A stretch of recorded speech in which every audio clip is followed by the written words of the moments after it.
मेरा नाम रिज़ा है और मेरी उम्र 20 साल के करीब है। ये तब की बात है जब मैंने जवानी में कदम रखा था। ये सर्दियों के दिन थे। इस दिन मौसम बड़ा ही शानदार था और धूप निकली हुई थी और मैं अपने घर की छत पर खड़ा हसब मामूल इधर देख रहा था।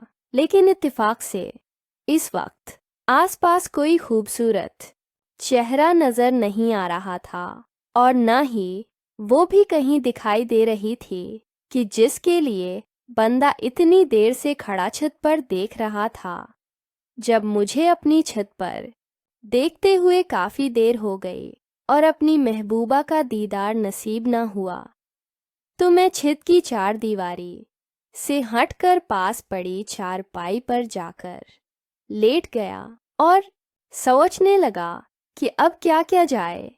तब एक ख्याल आया कि क्यों न किसी पारिक का जिक्र लगाया जाए कि वहाँ दीदार न ही सही किसी और हुसीना का दीदार हो जाएगा।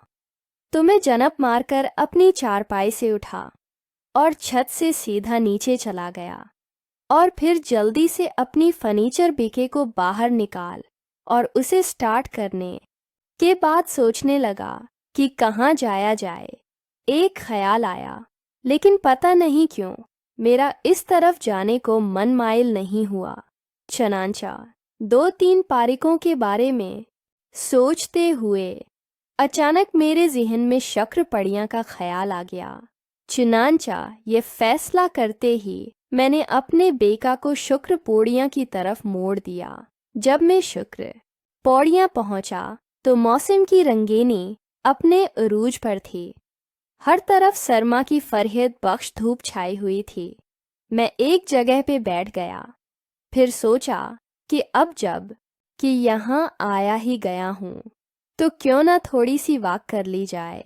चुनांचा इस ख्याल के आते ही मैं शक्र पड़ियाँ से नीचे उतरा और किनूल झील की तरफ चला गया। वॉक करते हुए मैं काफ़ी आगे तक बढ़ गया। इतनी आगे जाकर सोचा कि चलो अब वापस चलते हैं। फिर ख्याल आया कि थोड़ा आगे से मुड़ जाऊं और चलने लगा। मैंने अभी वहां से 2-3 कदम ही आगे बढ़ाए थे कि अचानक मुझे पास की झाड़ियों में से एक अजीब सी सिरसराहट की आवाज़ सुनाई दी। मैंने एक लम्हास पर गौर किया और फिर सिर झटक कर चलने लगा। अभी मैंने एक कदम आगे ही बढ़ाया था कि इस सरसरा हट की आवाज़ थोड़ी और बढ़ गई। इसके साथ ही मैं ने जिस तरफ से वे सरसराहट की आवाज़ आ रही थी इस तरफ देखा तो सामने एक बड़ी सी झाड़ी खड़ी थी। मैंने गौर किया तो इस बड़ी सी झाड़ी के आसपास छोटे छोटे बहुत से खुदरो दरख्त भी आगे हुए थे और इन दरख्तों की वजह से वहाँ एक कुदरती तौर पर एक ओटसी बन गई थी और 80-80 के पीछे से वो आवाज़ आ रही थी।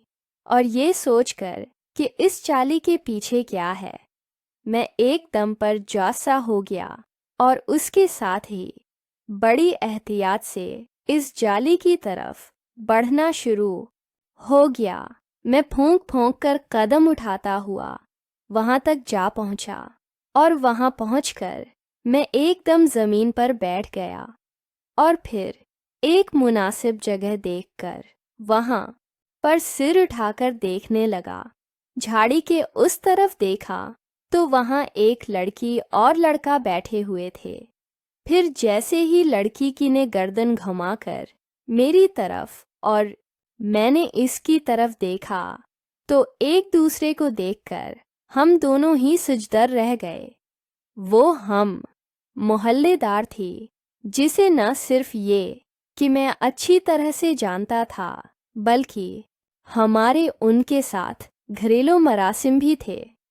मुझे देखकर वो लड़की जिसका नाम रमशा था और जिससे मैं रमशा बाजी कहता था ऐसे हो गई थी कि जैसे कांटों तो लहो नहीं।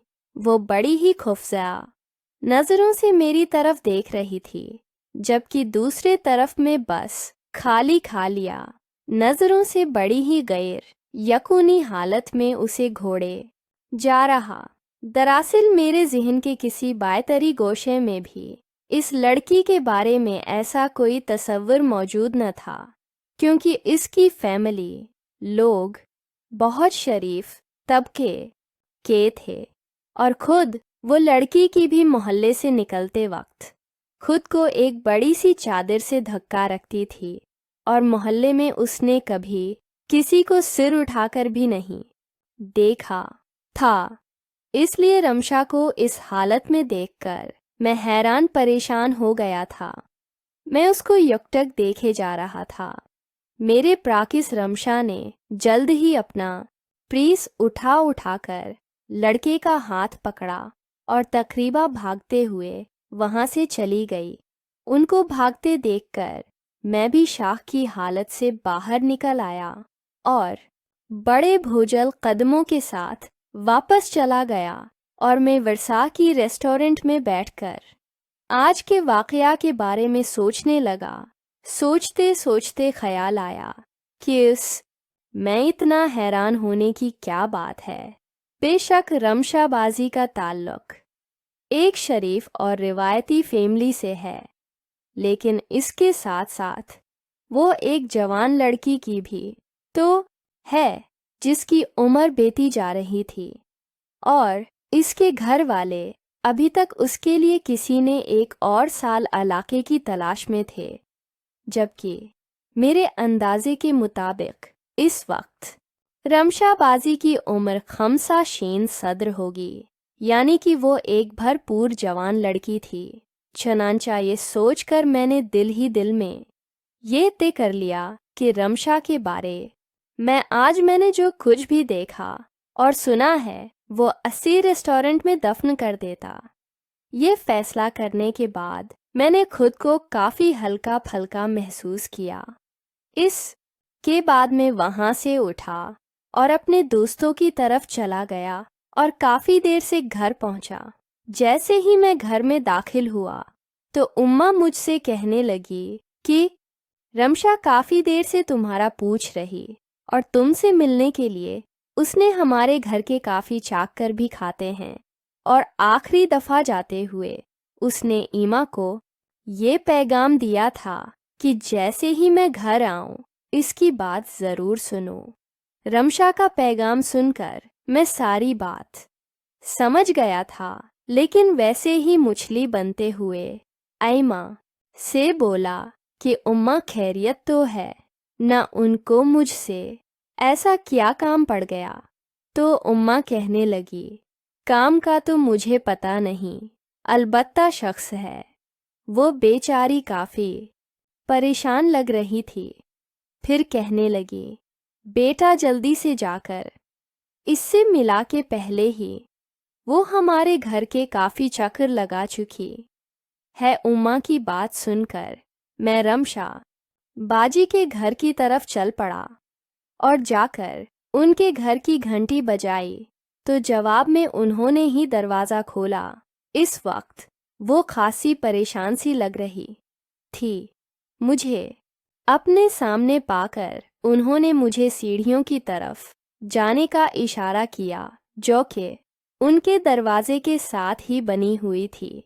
और फिर जैसे ही मैं सीढ़ियाँ चलता हुआ उनकी मोमटी पर पहुंचा तो पीछे से आवाज़ देकर उन्होंने मुझे वहीं रखने का कहा और जैसे ही मैं रखा वो तेज़ी से सेलियां चलकर मेरे सामने आकर खड़े हो गए और फिर मेरे सामने रखते ही उन्होंने अपना सिर झुका लिया और इसके साथ ही अपनी आंखें पूछने लगी। मुझे देखते ही वो रोना शुरू हो गई थी।